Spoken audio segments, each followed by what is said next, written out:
All right, thank you everybody for coming. My name is Andy Beaucaire. I'm at 371 West Parkwood.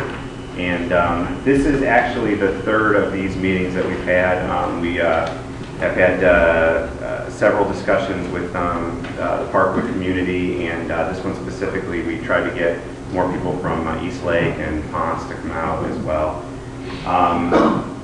We're going to have about 90 minutes tonight.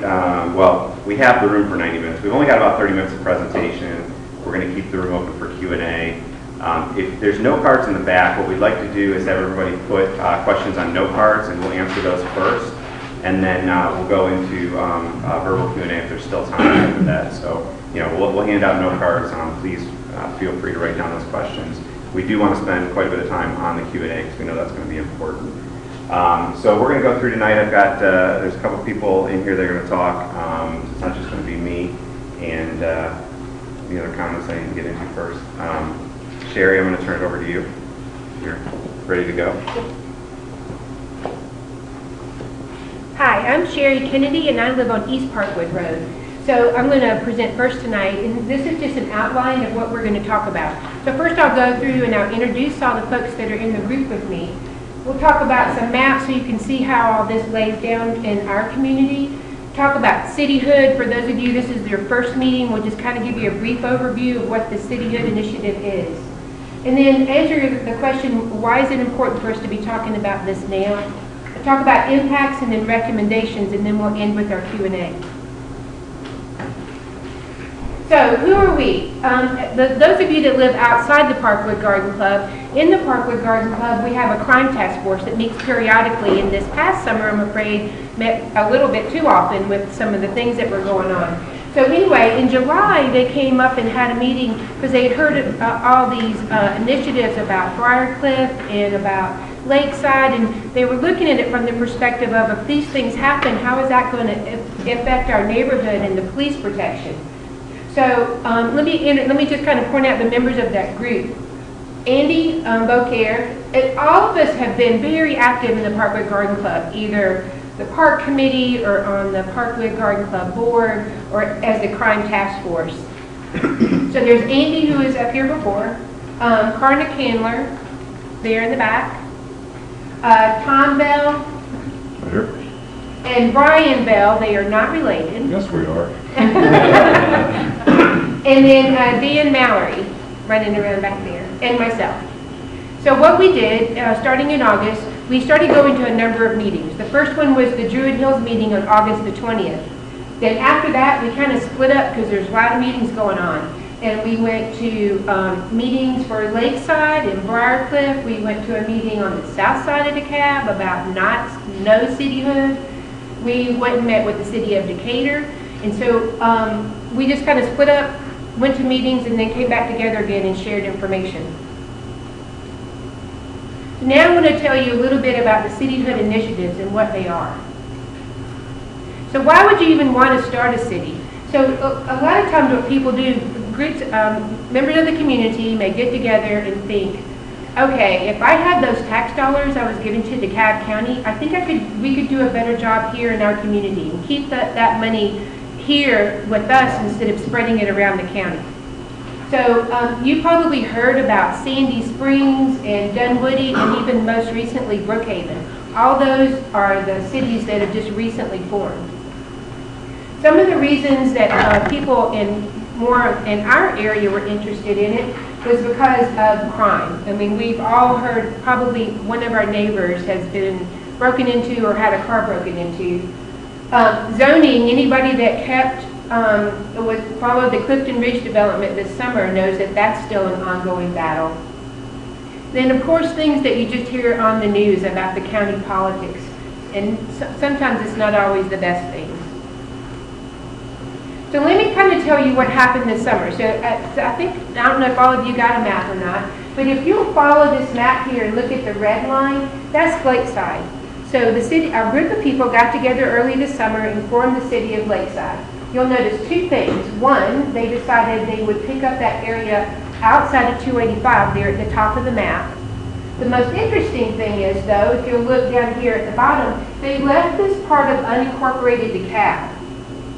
And so they just kind of left that, and this is us right here. So another group of citizens got together and said, you know, it doesn't really make sense to leave all those people down there in unincorporated DeKalb in that little corridor. So we think we've got a better idea for a city, and so they formed the city of Briarcliff.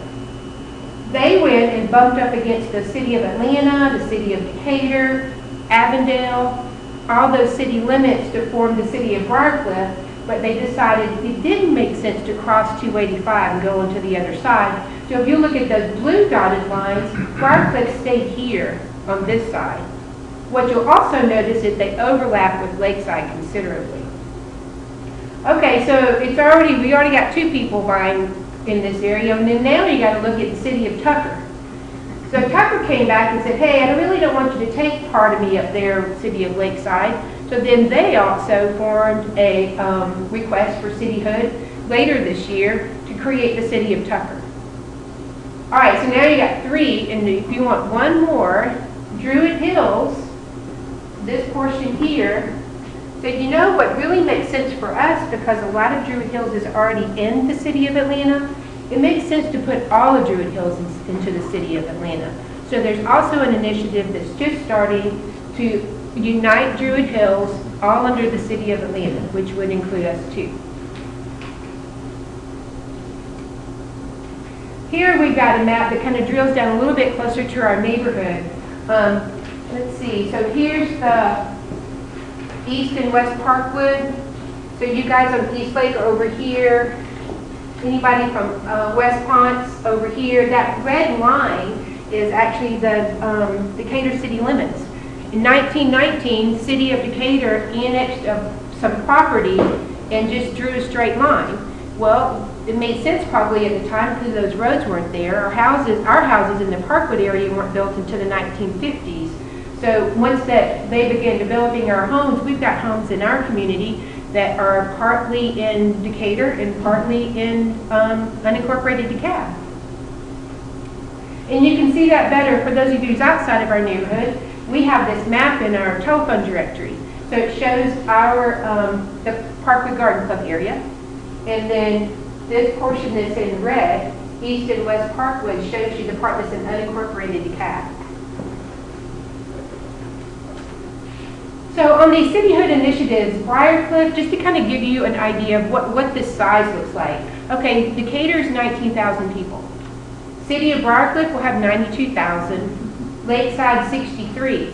The first thing you've got to do if you file with the legislature to form a city, you have to request a feasibility study. You do that through the Carl Vinson Institute at UGA. It costs $30,000. You have to raise those funds, request that study. And so those studies are underway now. And it pretty much looks at, okay, if we took that money for the people that were in the boundaries of that city and we kept it over here in the city, could we pay for the services that that city wants to provide? And so it looks through all that information, kind of like what you would do if you did a feasibility study if you were starting a new business. The other thing is, so the feasibility studies, once those are done, we still have to vote on them. Well, I'm getting ahead of myself. Okay, the City of Atlanta, if you're going to annex, you don't have to have a feasibility study. You still have to vote, but you don't have to have a study completed. So once these placeholders are sent to the Georgia legislature, then the next thing that happens is that they would start meeting on them in January when they all come back. In order to become a city, if the legislature passes that bill, it'll tell you that you have to create a referendum and have a vote. And in order for that city to pass, you just need 50% of the voters plus one person to pass. So if you look at where we fall in all that, you can see if we were to vote on the city of Briarcliff, we are 0.1% of all those people. We are such a small piece of that our community voting one way or the other wouldn't make any difference. If we were to vote for annexation to Atlanta, we are a little bit bigger. We're 1.5%, but then we still probably wouldn't make a significant difference in the outcome of the vote. So you ask yourself though, oh, all this is going to happen next year. Why do we even need to talk about it now? Well, because it is going to happen quickly next year. Once the General Assembly comes back, they start moving that bill through the House and the Senate, and it could take effect. A referendum vote could happen as early as February. Once the legislature votes and says votes and says, okay, this bill's passed, we're going to have a referendum vote. At that time, you can either vote yes or no, but your house is in that city. So unless the vote is no, then you're going to be there. So a lot of us got together and thought, now is a good time for us to really talk about this in detail in our community and find out what we want to do. Here's a good example just to show you how quickly things move. This is what happened to Brookhaven. The bill was introduced in March 2011 for the 2012 legislature. So it introduced in March. They get their feasibility study. You can actually track this on a website where it tracks the bills going through the different committees. Things started happening January 25th. By March the 29th, they had called for a vote. It had passed, calling for a July referendum for the citizens to vote. That's how quickly this can move after the first of the year. Now I think Brian and Chad are going to talk to you a little bit about some of the impacts. Chad, if you want to, can't find you. There you are. If you want to start with our property impacts.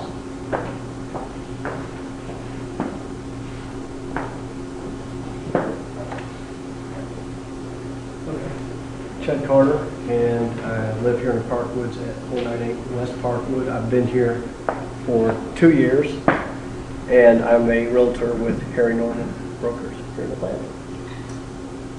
The number one driving factor, which we kind of just headlined here for all my areas, number one period is public schools.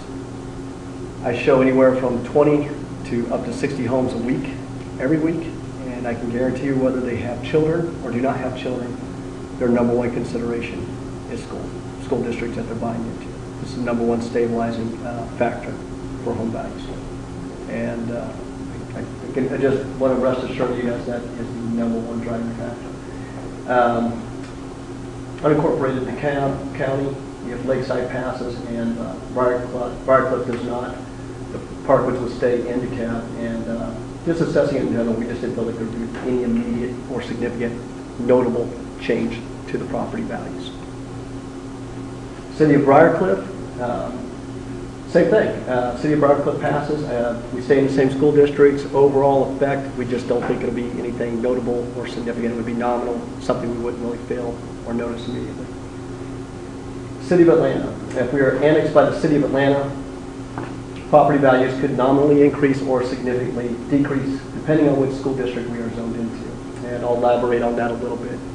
If we go into the City of Atlanta, just based on our location, say we end up in Inman Park, Mary Lynn District, where we are, that would actually have a positive effect for us. But based on our location, be on the outer skirts of it, we think it would be pretty nominal, kind of modest. Where my concern comes in is that within the next year, 2 years, 3 years, with the overcrowding and the consistent and constant rezoning that we see in Atlanta, that we might be pulled into a lesser school district. A good example is 2011 Lake Claire. When that was proposed for Lake Claire to be rezoned into Toomer and Cone, we saw an immediate arrest of home sales over there. I couldn't move a property at any price. And and that was just being proposed. And once it came off the table, sales resumed, and the property values are just as well as they were before. But during that proposal time, it immediately rested. We couldn't move a property. City of Decatur, if we are annexed by the City of Decatur, there would be an increase in floor price of the smaller homes, medium and large size homes per square foot in the unincorporated DeKalb and City of Decatur portions of the Parkwoods with similar finishes would be nominally impacted. And what we're stating there is, and again, time to time we see this. My clients are looking for school districts, period. The number one factor is, of course, elementary schools. We have less strong, moderate valued middle schools throughout the city and even high schools. And as you see people in middle school and high school go into private for those reasons. So private elementary drives it. But what we have here in Decatur is we have a strong system all the way through. And so for the homes that are at our base floor price, say your home is around $350,000, $375,000, you're absolutely, in my opinion, going to see a shift in your price value up immediately, but just by being attached to the schools. If you are a higher value home, you're at the $650,000 to $700,000 level, 3,000 to 4,000 square feet. You're like any scenario, you don't want to be the most expensive home on the block, so you would see a less dramatic change to your top end of your home value. Okay. And what else?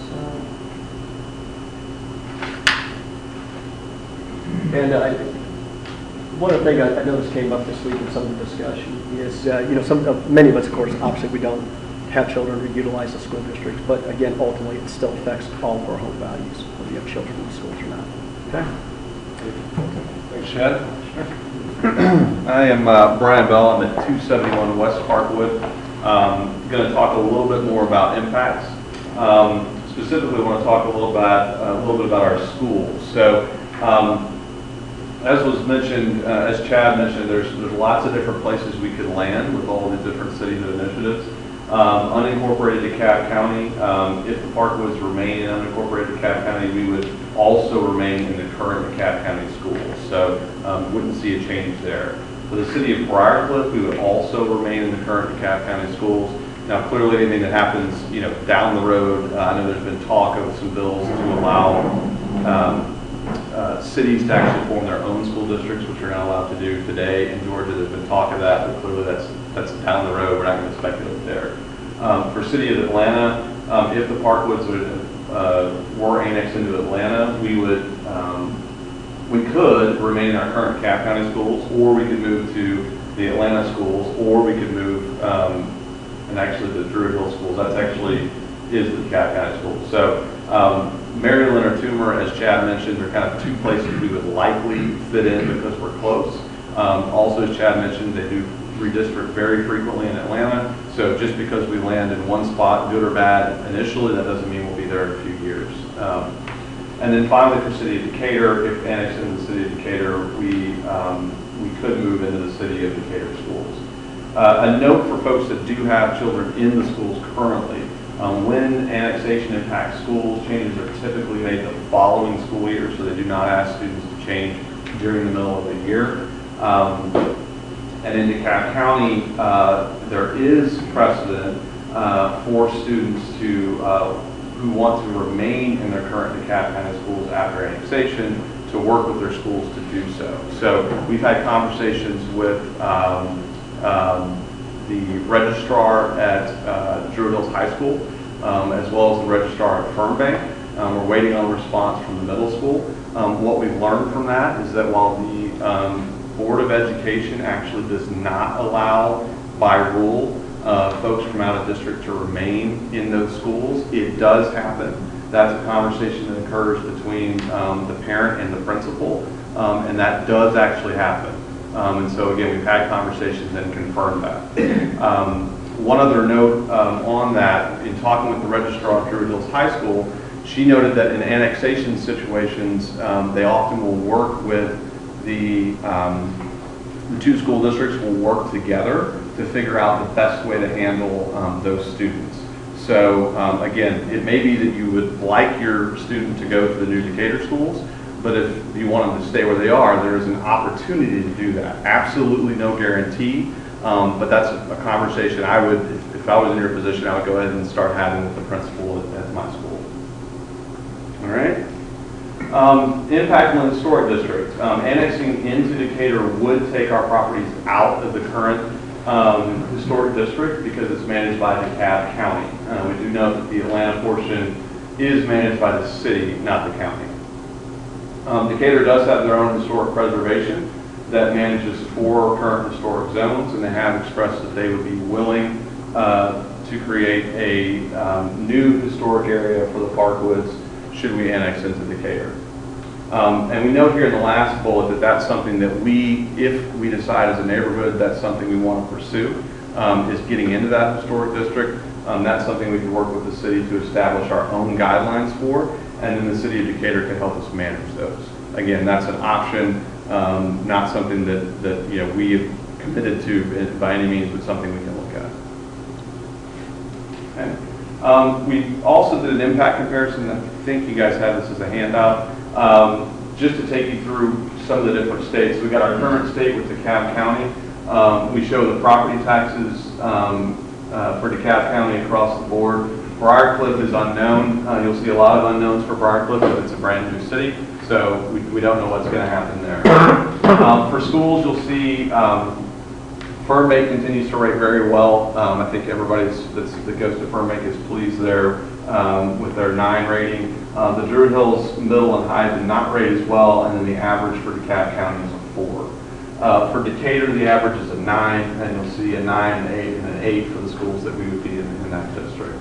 You can see the Atlanta average, again, for Lynn, Inman, and Grady. Lynn and Inman rate well, Grady's more average, and then you can see the Toomer School District that Chad had referenced earlier, they rate 2, 4, and 3. So that's the risk that Chad was referencing there if we end up getting pulled in those districts. Okay, for Briarcliff, we would remain in our current schools, which are exactly what you see with the DeKalb County schools. We also pulled some ratings from U.S. News. This gives you an idea of college readiness. You'll see, I think across the board, I believe in every rating, Decatur does rate the highest, also has the lowest student-to-teacher ratio. Okay, for safety, we note the residents there, or excuse me, officers per 1,000 residents. You will see that there's a higher number for Atlanta. That's typical of big cities. Atlanta actually rates close to the bottom of all the big cities for the number of officers per resident. And that's something the Atlanta PD is actually working to address. But that's why you see a big bump there. It's typical for big cities. We're still waiting for some responses from DeKalb County on those last 3 items.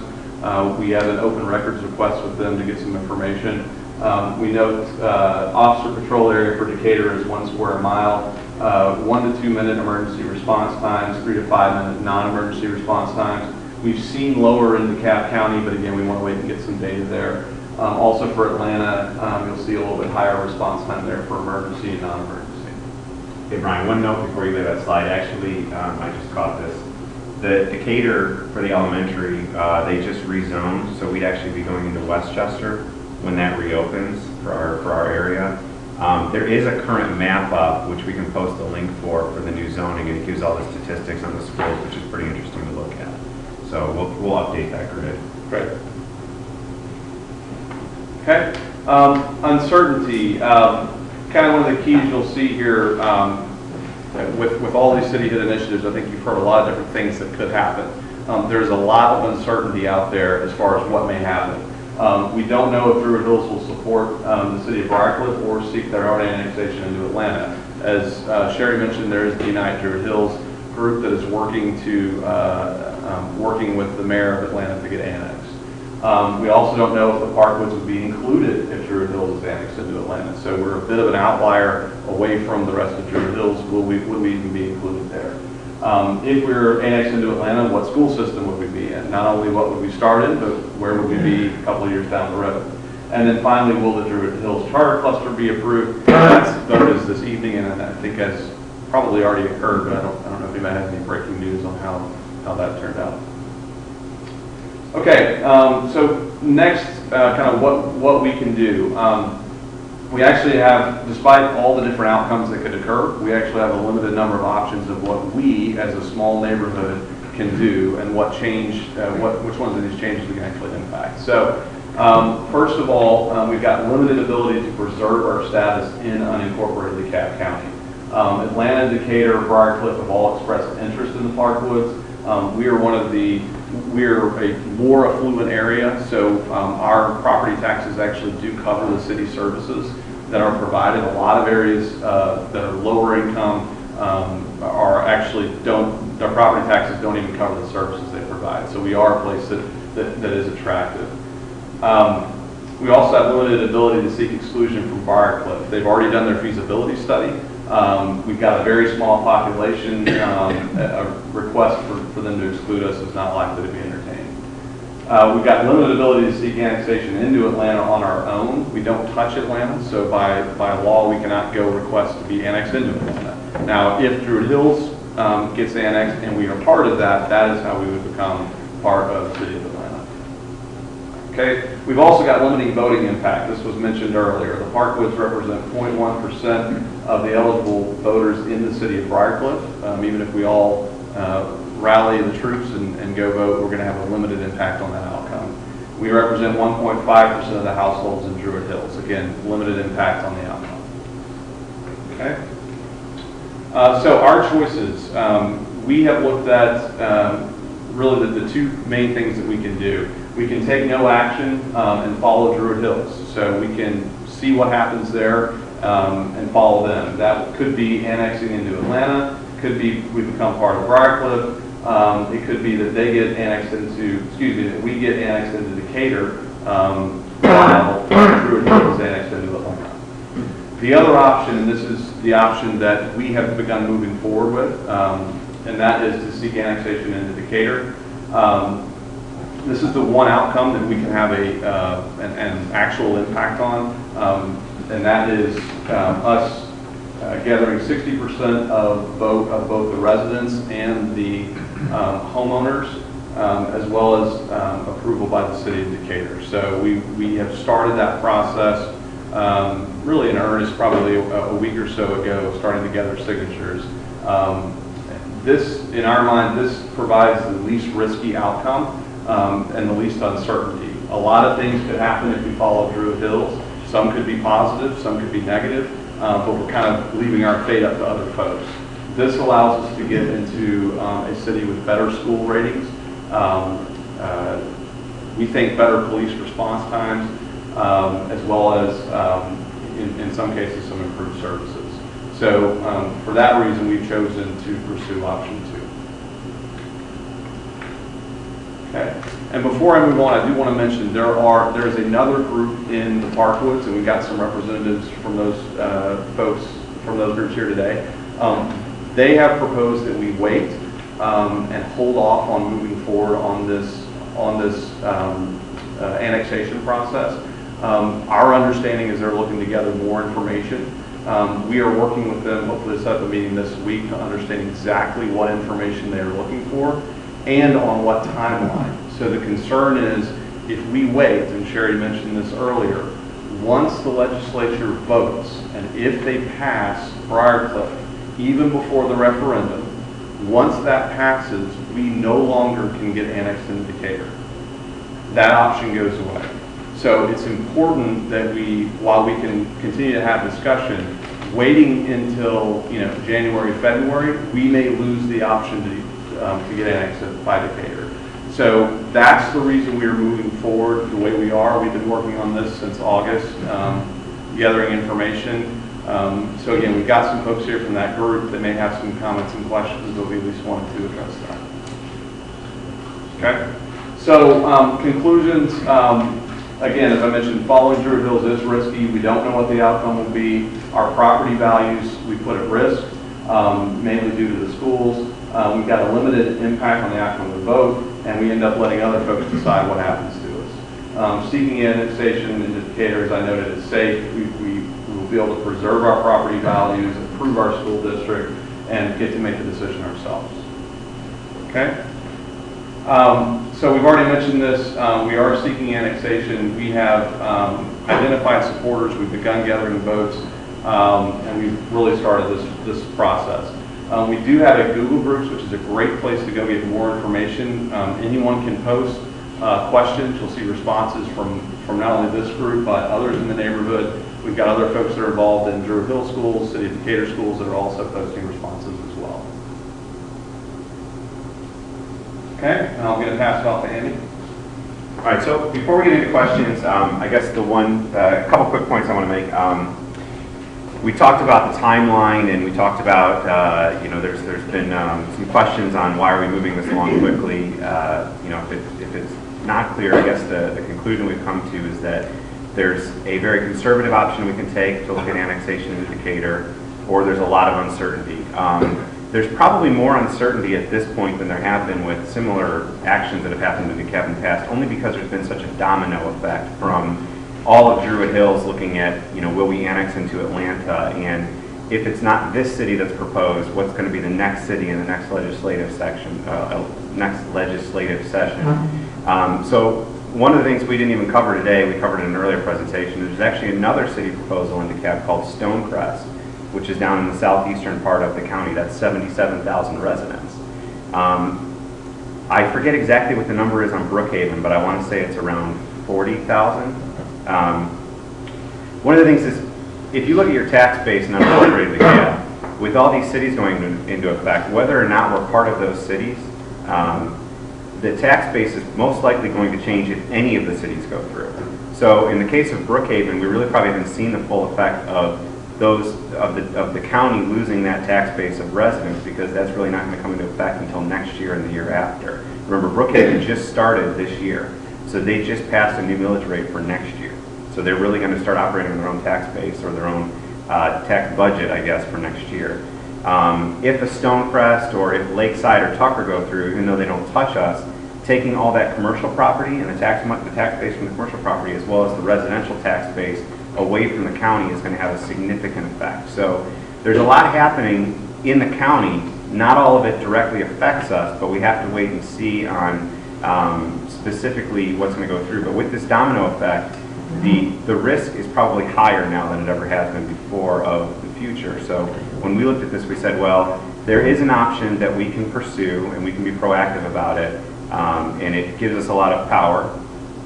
But outside of that, there's a lot of risk in really staying where you're at. So we've tried to say from the start, it's incredibly important for everybody to make their own decision, and for their own situation, for their own property, for their own family.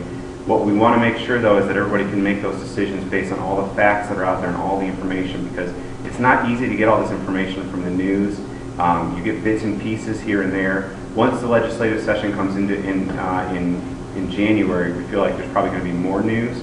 But again, things can start moving very quickly, so we don't want you to be caught off guard at that point. So with that, I'm going to go into some questions. If you guys collect note cards, we'll start with the note cards, and then if we have time, we'll get into some other verbal questions. No.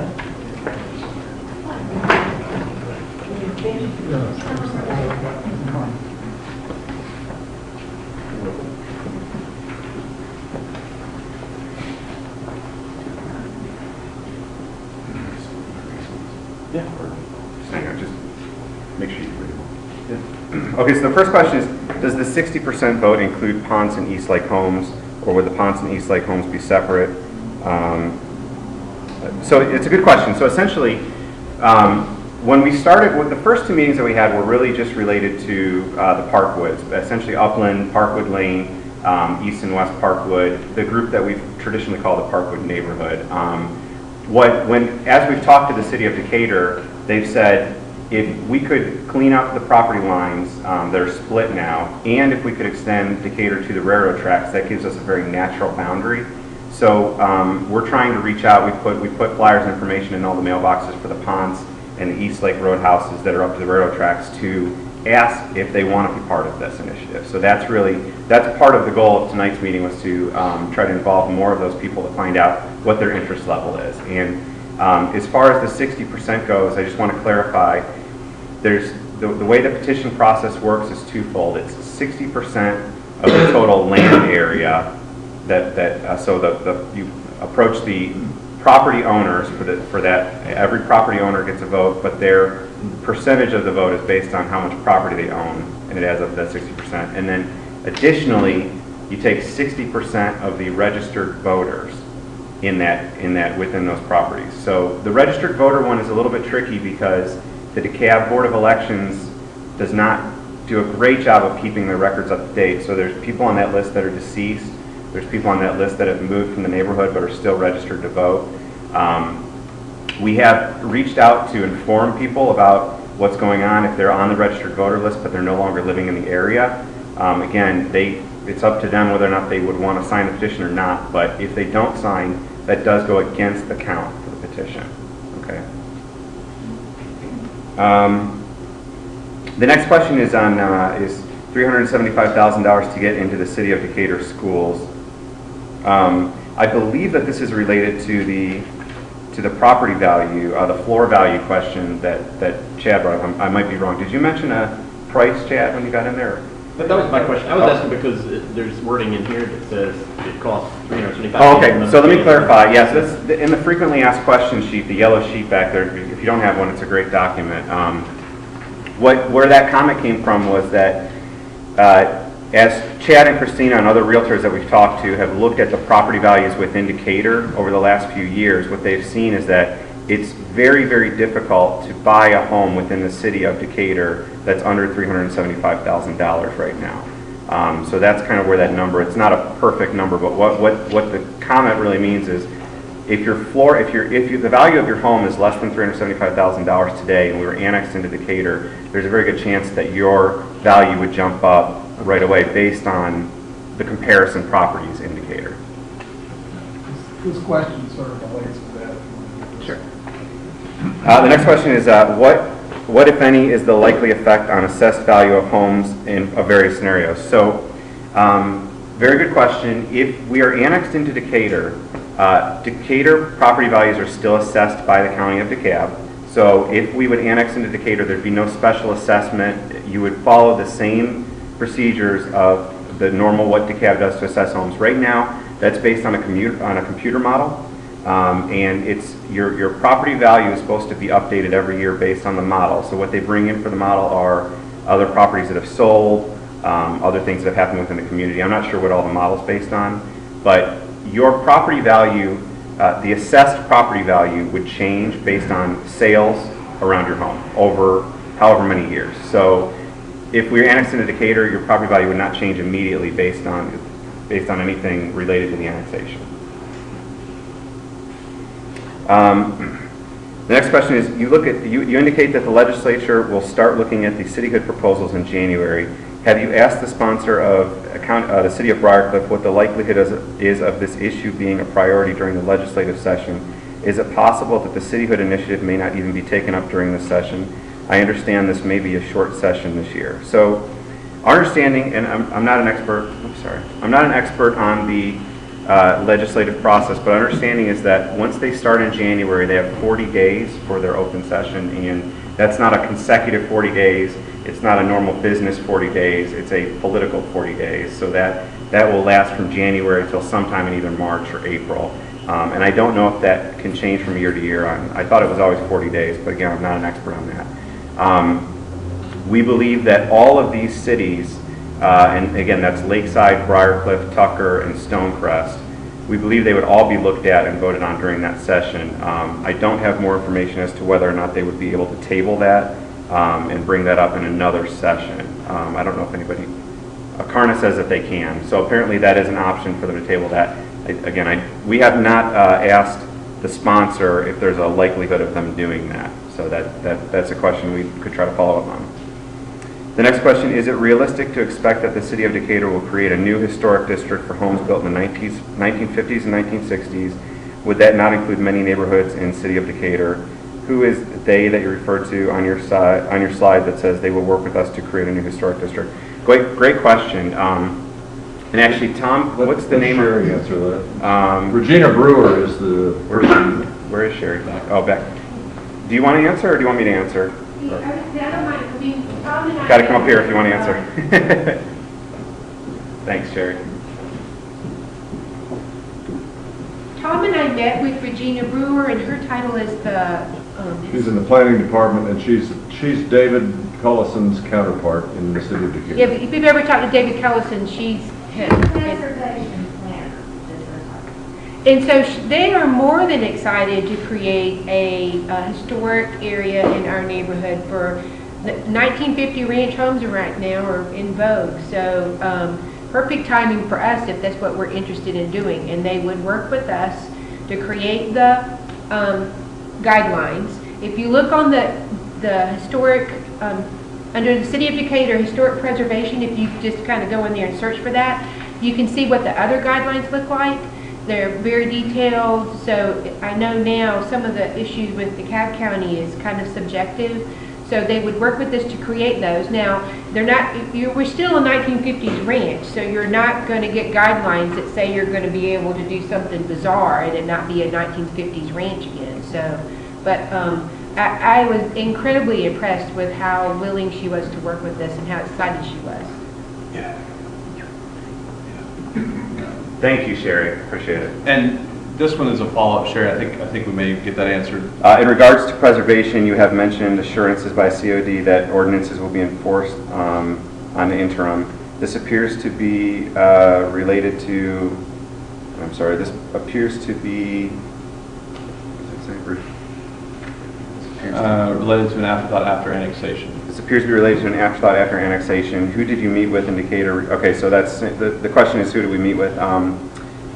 So I don't know if that question was answered thoroughly, or I'm not sure who submitted this question, but if there's another question on that historic district, we could take that one now if somebody had it, but hopefully we I have a answered it. question about Okay. solar that's sort of related.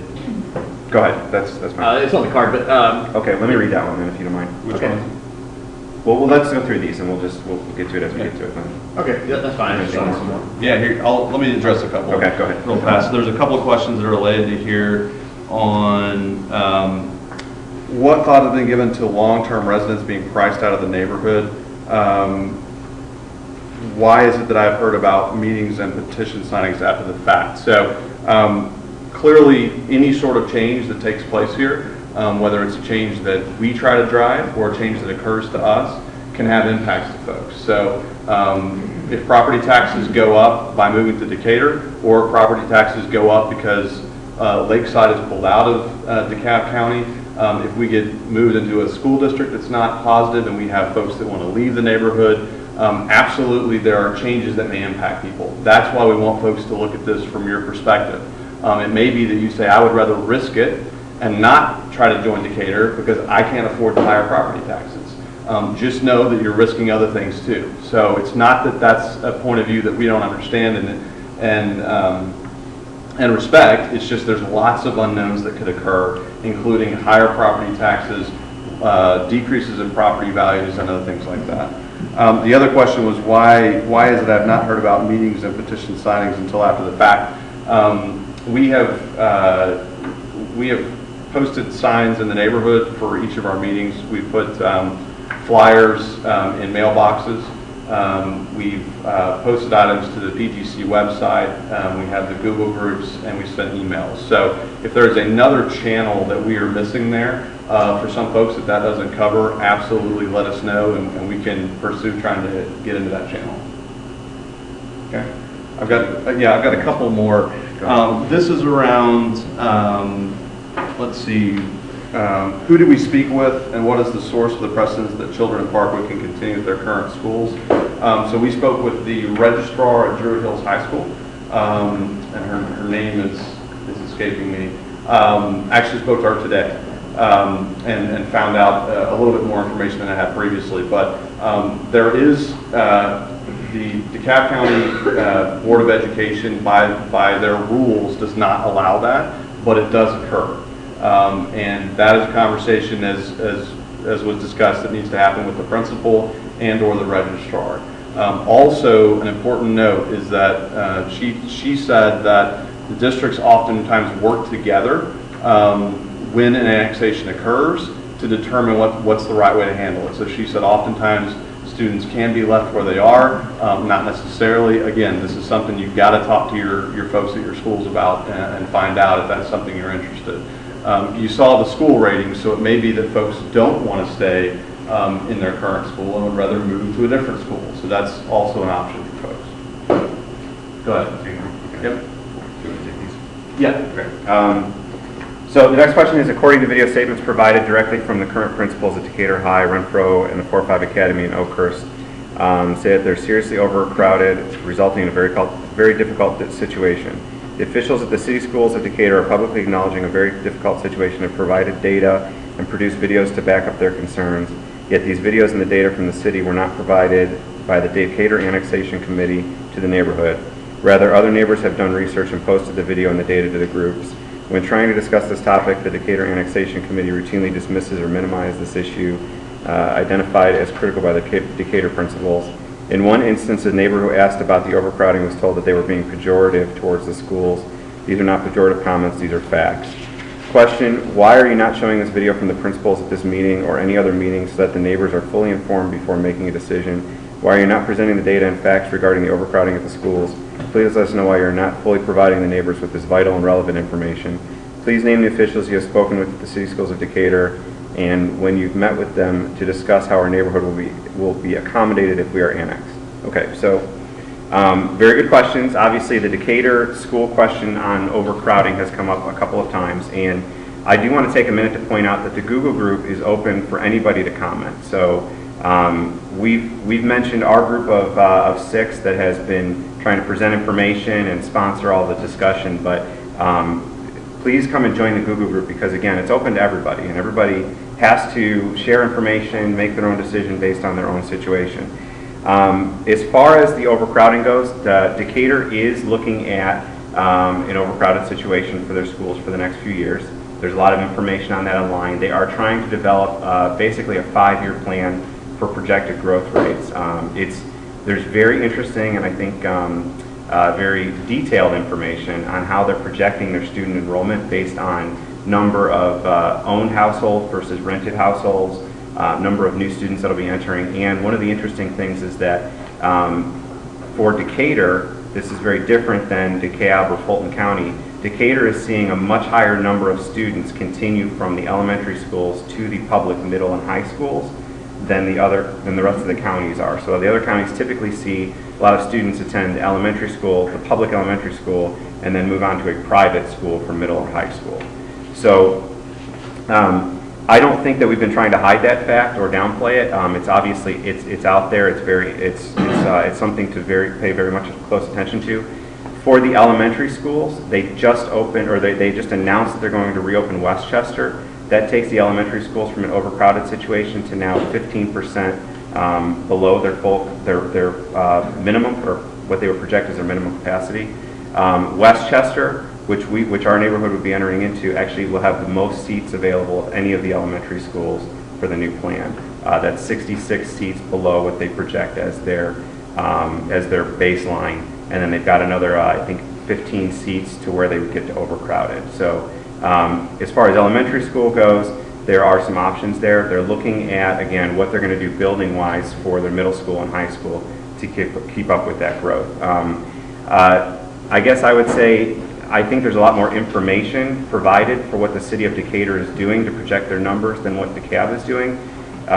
We've tried to look at data for DeKalb, and again, there's so many more schools and so many more students enrolled there that sometimes it can be a little bit overwhelming to try to figure out within your zone what is going to happen, what are they projecting for the next 5 or 10 years. We're not trying to hide that information, so if there's more that we can make available, we will. We can certainly post the Decatur zoning sites again if people haven't seen them. I think the links to those videos that are mentioned here are put up there, so it's something to pay attention to, very much so. The next question, the flyer that was handed out by the Decatur Annexation Group states that there have been options presented which could allow students to stay enrolled in Druid Hills even if their properties are annexed into Decatur. It states that there is a precedent for this type of situation and that there are no fees or tuition required if the principal agrees to this waiver option. On Saturday, November 9th, I met with Druid Hills High School Principal Brittany Cunningham and showed her this statement. She was very surprised by the statement and said that no one from this committee had contacted her. Again, is that the person you talked to? No, you I talked to the registrar. registrar. And I think it sounds like we're getting conflicting information there. So, I don't know who asked the question, but I would be happy to work to maybe have a meeting with either the principal and the registrar and look at how this works. So, absolutely not trying to misrepresent anything here. Those are the conversations we've had, and I think we probably need to follow up because it sounds like whoever wrote that got conflicting information. So, I think we should probably follow up together and see where we're at. We have talked to parents that are in a situation that there is a precedent for that. Again, even though the waiver is not an official part of the Board of Education, principals have agreed to that. So they've asked us not to name names, but there is a precedent for that. More? Yeah, I've got a couple I'll hit. One was, does the 60% include Ponce and East Lake homes? So, I already covered that. oh, sorry. Those are the ones I put down. Well, I thought I got most of them. All right. This is around, this question, you said on October 14th, you said the shortest time for referendum was June. Then we've come back and said April, and now today we said February. So when we originally met, we were erring on the side of being conservative, number one. So that's why the date was June. We also found out recently, Tom was at a meeting where we had a representative there that indicated that once the legislature votes, if they vote for Briarcliff, at that point we lose our opportunity to annex. So we backed up that date based on more information we've received. So we do believe this could happen as early as really as early as January or February. And we're stating that you could see a referendum vote in February. That's not very likely, but if there is a vote from the state legislature anytime between January and March, essentially it would probably take that city a month to 2 months to set up a referendum vote. They would not want to wait too long to do that, but they would want to have enough time to get it set up and get the word out as to when the voting date is going to be. So that's not a hard and fast timeline, but we're saying that once that vote takes place from the state legislature, the clock starts ticking. Next one is, I know you came from the crime task force and a third of your committee lives in Decatur, but cityhood is a complicated issue. Why wouldn't you want to include a cross-section of all neighbors to research the issues associated with cityhood? So it's a good question. I think we were taking volunteers into the crime task force really throughout. We've never turned anybody away. So anybody who's wanted to volunteer, you've seen what we've done in the community. We're not paid to do any of this, so we'll take any volunteers we can get. We had the people that were willing to get involved and spend hundreds of hours doing research and attending meetings and doing work to try to provide the information to the community. So we did get to some extent a cross section. Clearly, we don't have every single geographic or demographic rather represented, but we did do our best to deal with the people we had that were willing to put in time and actually do some research. Any more? Let's see. I think you addressed it. Yeah, those are all done there. There was one question on solar. I didn't get that one. Hold on. Let's see. And actually, just want to mention your question on solar. Sorry.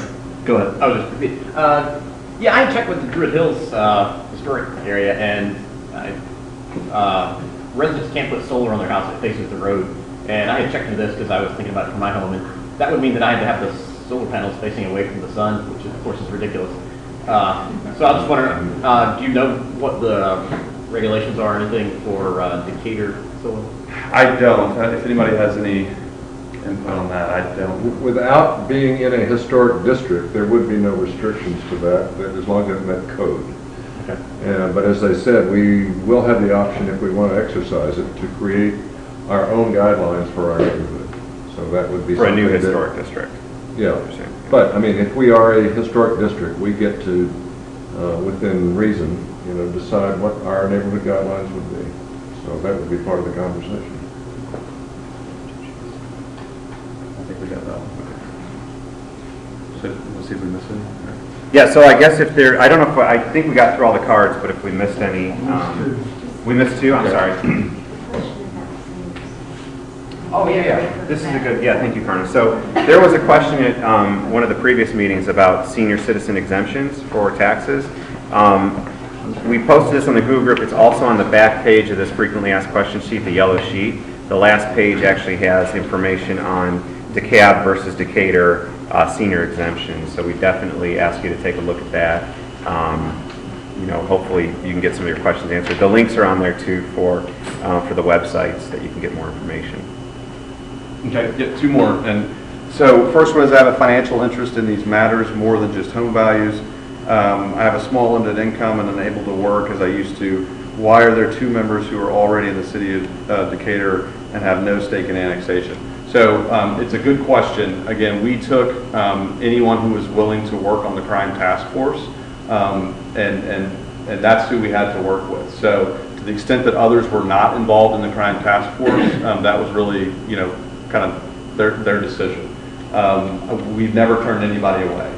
So if anyone wants to join the crime task force, we're happy to have folks do it. Well, it's not just the crime task force anymore. Really, this whole thing is a community discussion, and like we've said, it's the reason people from Decatur have been involved and voiced concern is, remember, if you look at the Parkwoods area, we're really split between unincorporated DeKalb and Decatur today. So a lot of the folks in Decatur have said, it would be great if we could stay, if we could continue to have some continuity of the neighborhood. And I think that there's some concern that with any other city initiative that takes place, or if there's an annexation into Atlanta, it might split the community up more than it really needs to be. So I think that was the concern. That's why people from Decatur have kind of voiced.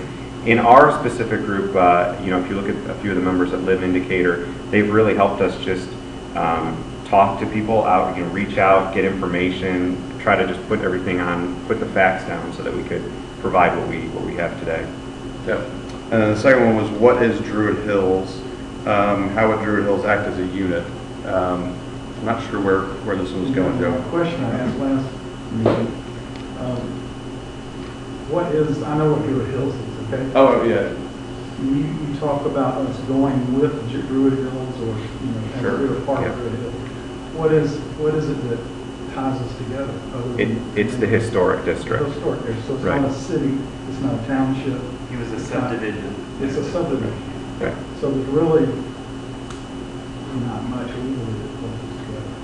No, so that's a good question. So if, and let me just back up a little bit. So again, I talked about the domino effect of everything that's happened with these city proposals. Lakeside was the first of these three cities to the north of us that put their bill in place with the state legislature. The person who started the initiative for Lakeside is also the person that started Brookhaven and helped push that through. So there's a lot of political tie-in for Lakeside. When Lakeside went on the books and Druid Hills looked at it originally, they said if Lakeside would go through, there's a pretty big gulf between Lakeside and the rest of DeKalb to the south. Let me just go back to this map so I can point this out. So if you look at where Lakeside ends, and again, the original map for Lakeside was drawn to bring in a lot of commercial property. You'll see where there's jet outs for medical center, for the mall, for other commercial sites. But Lakeside to the south left out pretty much all of Druid Hills and Emory, and then north of Decatur and Avondale Station over here. So Druid Hills, the unincorporated portion of Druid Hills, said, well, if Lakeside goes through, that commercial property, all that tax money that they're going to take away is really going to hurt our tax values. Okay, so Druid Hills said, well, we would have more protection if we joined with the rest of Atlanta. And by the way, a third of Druid Hills is already in Atlanta. So the numbers for Druid Hills, I believe, are about 19,000 for all of Druid Hills for what they consider the historic district. About 6,000 of them, 6,000 to 7,000, are in the city of Atlanta, and that part of the historic district is run by the city of Atlanta. And then the other 12,000 are in unincorporated DeKalb, and that part of the historic district is run by the county. So that's the portion that we're in. So Druid Hills, when they look at this, they say, similar to the conversation we're having, they say, it's an unknown versus a known. If we go into Atlanta, they feel like they've got a lot more power and sway and would unite the community of Druid Hills. Now, that's a bigger part of Druid Hills. So similar discussion. And I think we're open to other questions now, so Shirley. And didn't Druid Hills, I think this was discussed at one of the prior meetings, didn't Druid Hills initially approach the city of Decatur to seek annexation, and they were turned down? That's right. So the question was, did Druid Hills approach the city of Decatur for annexation and were turned down? And that's correct. I don't know how long ago this was, but when a lot of this started, the unincorporated portion of Druid Hills approached Decatur and asked if they could annex, and Decatur essentially said, Decatur's about 20,000 residents right now, so bringing in the 12,000 residents from Druid Hills would just be overwhelming for their city base. So they said, no, we can't handle all of Druid Hills. Now, as I mentioned earlier, for our neighborhood, They're very aware of the split properties. They're very aware of how our neighborhood's set up. As we've approached Decatur and talked to them, they've been very open to the idea of annexing, again, because the railroad tracks do create a natural boundary on the west side of the city. Yes? Have you guys spoken to the Druid Hill Civic Association at all about this, which way they're leaning on this? So the official Druid Hills, the question was, have we spoken with the Druid Hills Civic Association, which way they're leaning on this? The official Druid Hills Civic Association committee has tried to remain agnostic towards what they're going to do. There's other residents within Druid Hills that have started, for instance, the Unite Druid Hills group. The person who started that, his wife is actually the provost of Emory. And so he started this on behalf of, he's a resident in Druid Hills, he's got a group together, and they're basically going to look at ways to annex into Atlanta. Now, they have approached the city of Atlanta. Mayor Kasim Reed has already come out and said he's for it. He would be very much interested in annexing Druid Hills. It's got a good name. It would unite all of Druid Hills, under Atlanta. And again, because the property values would cover all of their own services, it's very easy for them to look at that annexation. We have talked with the Druid Hills Civic Association and let them know that we're looking at annexing into Decatur, specifically Ann Wallace. She came back and said that she is supportive. She said if she can help out, she would. So again, because they had already looked at Decatur first, they believe that that is a good option. Yes? You mentioned that if the vote passes in the legislature, but doesn't that also require the governor's signature to make it law? Yes. So the question. Until that point, it's actually not law, is it? The question is if any of the votes pass within the state legislature, do they still require the governor's signature before they go into effect? That is, yes, that's true. At this point, that's another unknown. We don't know if any of the cities pass, would the governor veto them? We don't know, but that is part of that process. That's correct. In other scenarios, Brookhaven, Dunwoody, it has not been an obstacle. Yes? If the city of Lakeside or the city of Tucker are what ultimately happens rather than Briarcliff, we were in unincorporated DeKalb County still, will we have the opportunity at that time to still assimilate with Decatur? Yeah, so the question is if Lakeside or Tucker would go through, would we still have the option to talk to Decatur? And yes, that's true. And just so you know, based on the way the maps are drawn today, all three of these cannot go through. Okay, that's pretty clear because there's too much overlap. Lakeside and Briarcliff have a 60% overlap today. Lakeside could go through on its own.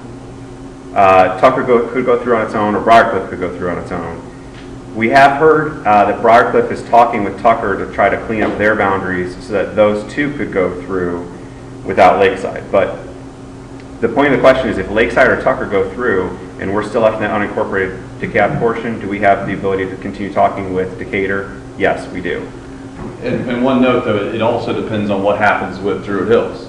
So if Druid Hills is able to move, and we are part of those conversations to be annexed into Atlanta with Druid Hills, and that passes before we can move on to Decatur, then we would lose that option.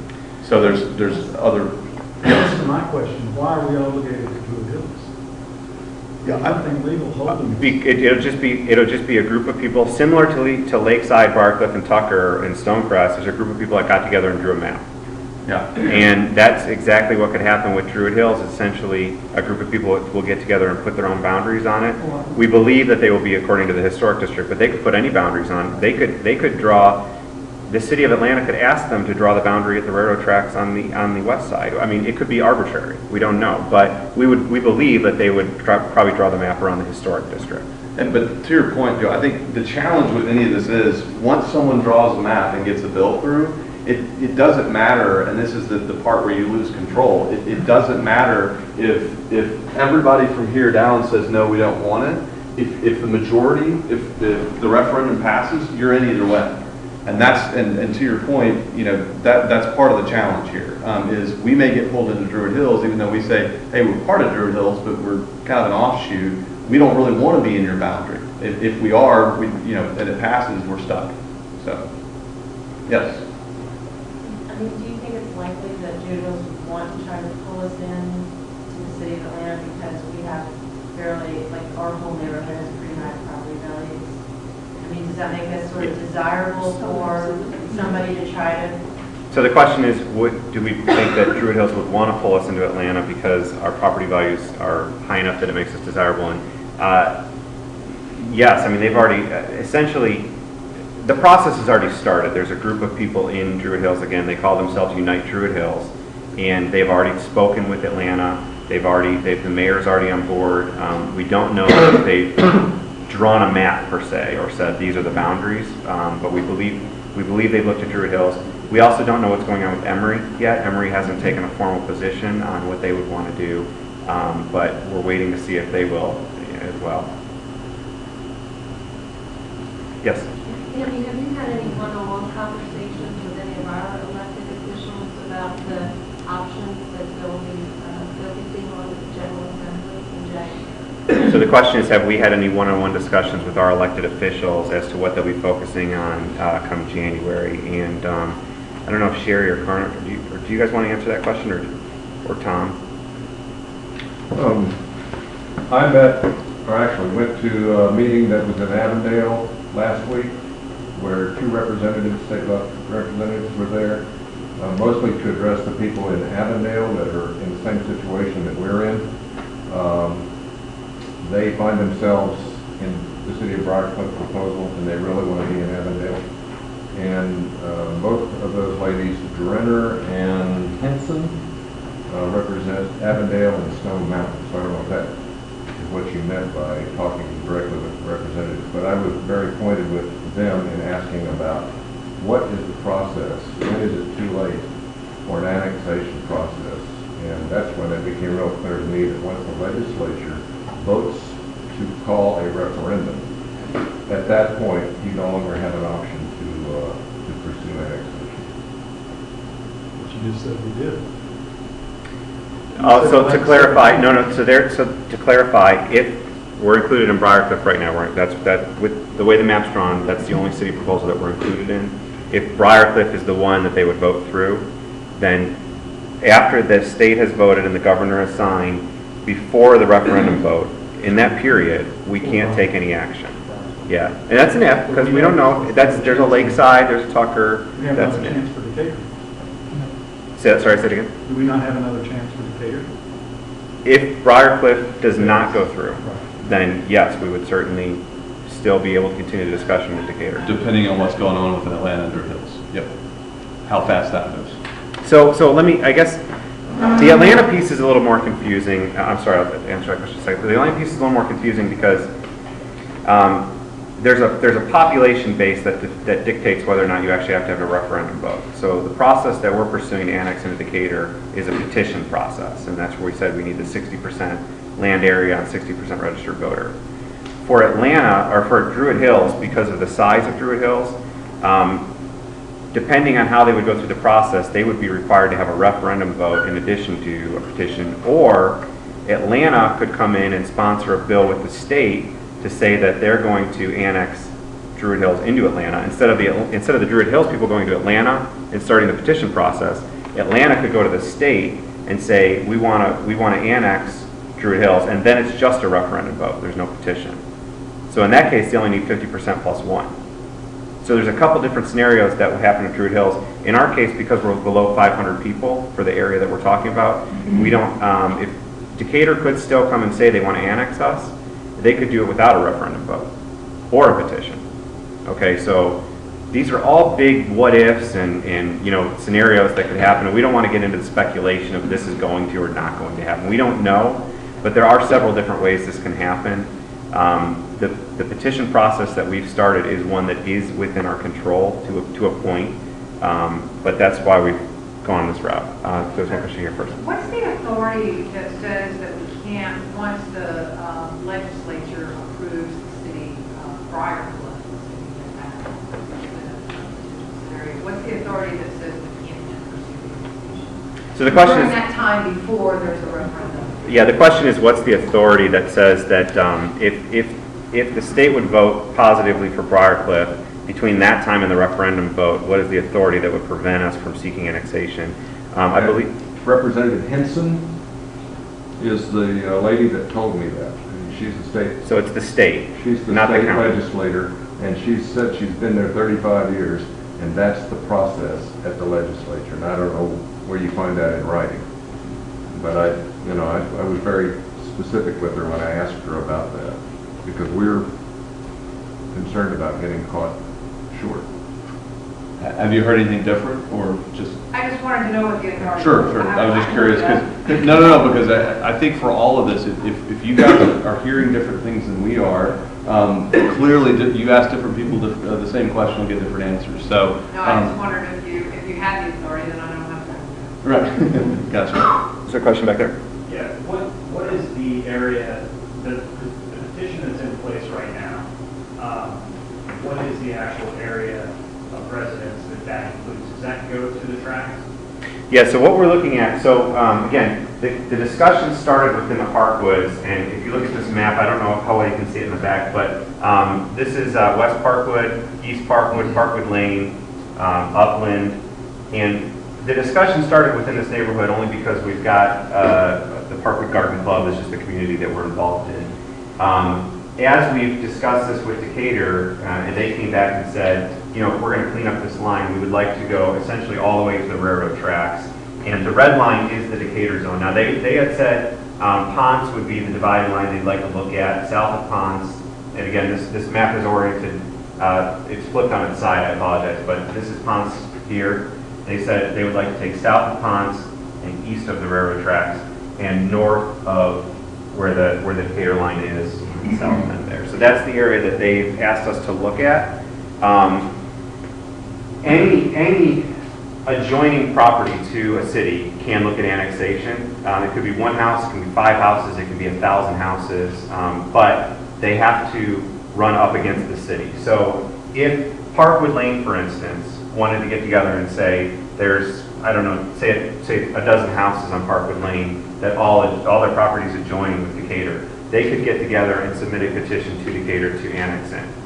Now, East Lake Road, if they wanted to do it on their own, they wouldn't be able, well, if they went all the way up to the line, they could probably just barely get there on their own. But again, it has to be adjoining properties, so.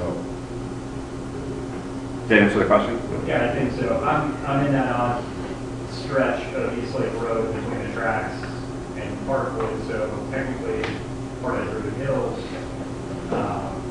but we've got this handful of houses right there along that stretch. Right, and again, so we're trying to reach out to everybody that's in that zone, essentially east of the railroad tracks there, to get, to try to understand what they would like to do, and we'll just have to see if people are interested or not.